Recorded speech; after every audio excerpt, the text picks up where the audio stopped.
Hi everyone, I've been working on a video series here for aspiring and new professional organizers focusing on in-demand services like senior downsizing and closet design. And the focus of today's video is packing and unpacking services and how you can offer them to your clients who are moving. You may have existing clients who are moving locally or out of town, or you may be contacted by folks who are moving into your area who need assistance. They can be great jobs for professional organizers because you will often work multiple days with your client, but they do come with some challenges as well, which is what we will get into today. Welcome back to those who've been watching me over the years talk about the joys and challenges of working in the world of professional organizing.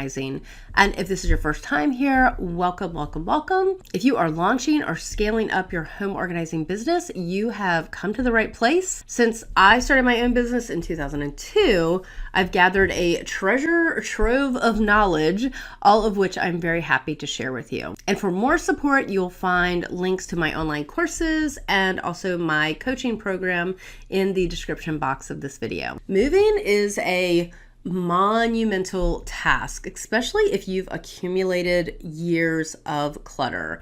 It's not just about transporting items from point A to point B. It's about sorting through countless possessions and deciding if they are truly needed in that other location. Like senior downsizing, which we explored in last week's video, moving is layered with complexities, but here is why I love it. The sheer volume of work ensures that I am always busy and always engaged.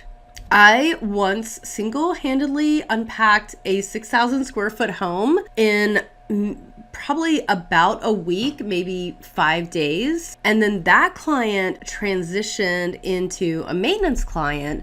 So you can see how these opportunities can really fill out your schedule. Yes, these jobs can be physically demanding, which might not be for everyone. But if you're up for that challenge, or if you are considering growing a team and you want to bring in multiple organizers to complete a job, these types of jobs are perfect for team organizing. Before we jump into our next segment, I want to give a shout out to the sponsor of this video, Project to Payment. If you're running a professional organizing business, you know how important it is to keep track of sales and to send out invoices. Project to Payment is becoming my go-to app for all of that and more. It's super easy to use, making it a breeze to get paid by your clients. But that's not all. It also helps you keep track of your customers' contact information so you always look super organized when your clients call. And the best part? The team at Project to Payment is all about supporting small businesses. They offer their services at just $20 a month, no matter how many users you have. And guess what? If you use the special link in the description below to sign up, you'll get 3 free months. So don't wait, check them out and make your business life much easier. So let's look at how packing and unpacking differ from other organizing projects. Here is the typical workflow that I have for a client. I start with a phone consultation, followed by an in-person, in-home planning consultation, and then schedule sessions to sort, make decisions, and put items away. I call that the GDP, gather and sort like items, make decisions, and put away items into permanent homes. During the initial planning consultation for a move, 2 questions are absolutely key. Do you have a moving date? And how does the new home compare to the current one? Understanding the spatial differences is crucial, especially if a growing family is moving to a larger home, but they still might be facing storage challenges such as losing an attic, a basement, garage, or a walk-in pantry. It is entirely possible to move to a larger home with less storage space.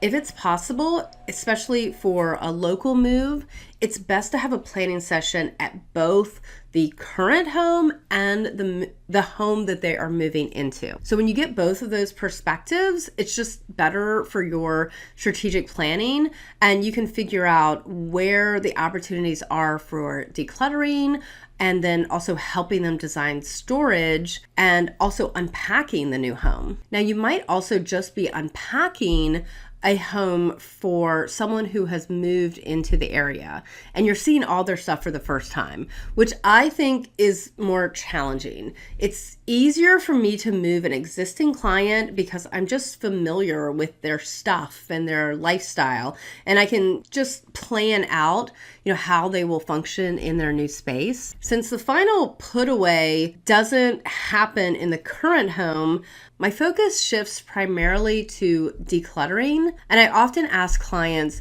do you really want to pay to move this? So that is a very compelling argument to help them discard all those unnecessary items. It's going to have to all be moved one way or another, so they can move those items to a charity thrift shop or the trash bin or to the recycling can, and that is going to be less expensive than actually boxing it up and moving it to another location. And then of course they're also going to have to deal with that clutter in the new home if they don't eliminate it now. You can help your client arrange charity thrift store drop-offs or hauling services. Similar to senior downsizing, you can also be involved in an estate sale, but that is more common when someone is downsizing, but you may just be working with families who are moving into a larger space. When I am preparing a home to be moved, I like to work room by room, category by category, and get everything move ready. Now let's talk about packing, because it's a natural extension of clearing out a space. Right? You're already there going through things, keeping, deciding what to keep. And then it's natural to think, well, let me just go ahead and put those keep items into a box and so that they are ready to move. But there's one important consideration when you are packing up your clients, and that is that often the movers will not insure boxes that they did not pack. And that is a bit of a gray area because that may leave you accountable if those items are damaged when they show up at the new location. Now, I have packed countless items for my clients, but I typically handle non-breakables. So those are clothes, linens, books, soft toys, things that are less likely to get damaged during that transport. And then I leave the high value and fragile, glass items to let the movers pack those professionally so that they are insured door to door. There are so many things professional organizers can help their clients with during this transition. It's nice to be at the new home if it's a local move, to be at the new home the day the movers come. It's also helpful to assist your client with a basic floor plan. Now, I am not an interior designer, so I'm not going to get into decorating and hanging pictures, but I can help them with the basic furniture placement. And then that way, when the movers come in, I can be an extra person to say, okay, those things go to this room, and the furniture is set up in this way. So that is absolutely something that a professional organizer can help their clients with during the packing and unpacking of a home. Another tip, if you are helping on both sides of this transition, is to label boxes with where they are going in the new home. So think about the destination when you're labeling a box, not the origin of where that box is coming from. So if you label all of your boxes, okay, these are items for the den, and then they're moving into a home where they don't have a den, they just have, one big living room, and they don't have the separate living room and den, the movers and everyone else are going to be really confused when they say, well, where is this item going? So it's so helpful to have as much information about both locations so that you can avoid those little mix-ups. When you are organizing and unpacking an entire home, it can just be really daunting. I mean, there's just so many moving parts. So when I offer unpacking services to my clients, I'm setting up a priority list, and then I'm going to unpack and organize those high priority areas first. So I may be unpacking and organizing the kitchen, the bathrooms, and the main closet. And maybe that's all that I'm offering in my, 2 to 3 days of unpacking.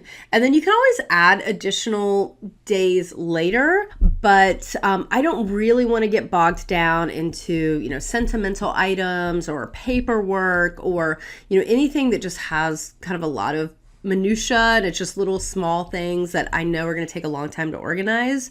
I'm really focused on those high priority items and getting all the boxes sort of out of the house so people have room to move around and to live in that space.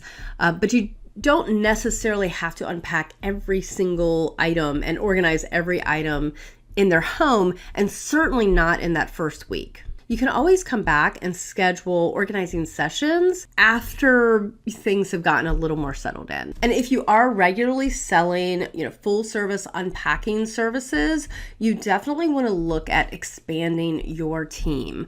So if you are looking to build a bigger business or have assistants or other organizers work with you, unpacking a house or decluttering a home before the client moves, these are great jobs for larger teams. If today's insights into organizing services have inspired you, but you're seeking more structured guidance, check out my course, Selling Organization. Please like and subscribe for more videos on decluttering, downsizing, and the business of organizing. Thanks for watching, and I'll see you next time.